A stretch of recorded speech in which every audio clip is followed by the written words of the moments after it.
Et l'été, c'est la période où on est évidemment amené à montrer son corps pratiquement nu parfois. Comment faire lorsqu'on a quelques complexes ou ce qu'on considère comme des défauts physiques, par exemple. Vous savez, ces taches brunes qui peuvent apparaître sur la peau, ces veines qui sont voyantes ou encore des vergetures disgracieuses, notamment chez vous, mesdames.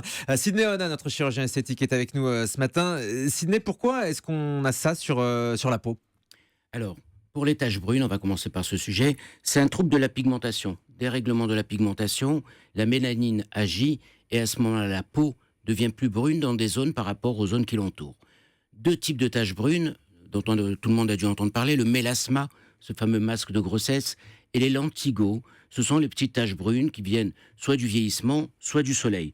Cette hyperpigmentation, elle se voit surtout dans les zones qui sont exposées au soleil, les mains, le décolleté, etc.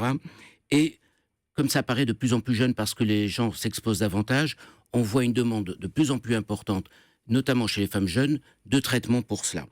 Alors, avant tout, une consigne de prévention, c'est toujours le plus important.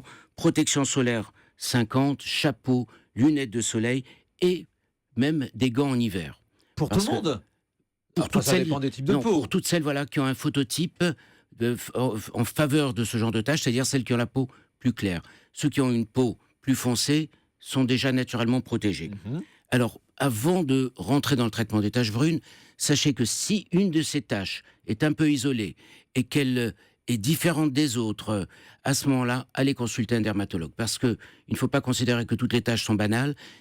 Il peut y avoir une tache dangereuse qu'on appelle le mélanome, Mhm. et seul le dermatologue, lui, peut la dépister Donc ça, faut et aller le traitement. consulter. Voilà. Donc bien surveiller les taches, surtout si elle est très foncée et isolée.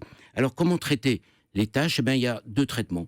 L'option cosmétique, les crèmes que l'on trouve anti-taches disponibles un peu partout dans le marché, éclaircissantes, c'est plus un traitement de prévention qu'un vrai traitement. Leur efficacité n'est pas très importante.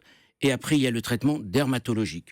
Alors le traitement dermatologique, on ne peut le faire que entre le mois d'octobre et le mois de mars, parce que Ah, c'est les pourquoi mois quand il n'y a pas de soleil? quand il n'y a pas de soleil. Parce que si on s'expose au soleil juste après ces traitements, alors on a un rebond pigmentaire et ça augmente encore plus. Ah oui, Donc donc une intervention à faire en hiver.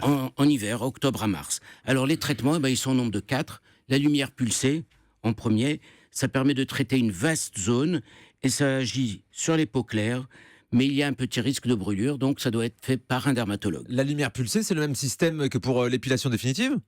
Oui, sauf qu'on règle un peu différemment la machine. Il D'accord. faut quelques séances, et au bout de au bout de quelques jours, il y a une petite croûte qui apparaît, qui tombe, le coût moyen est de l'ordre de 150 euros, et ça améliore les taches quand elles sont pas trop marquées. Ça Mais améliore ou ça les enlève?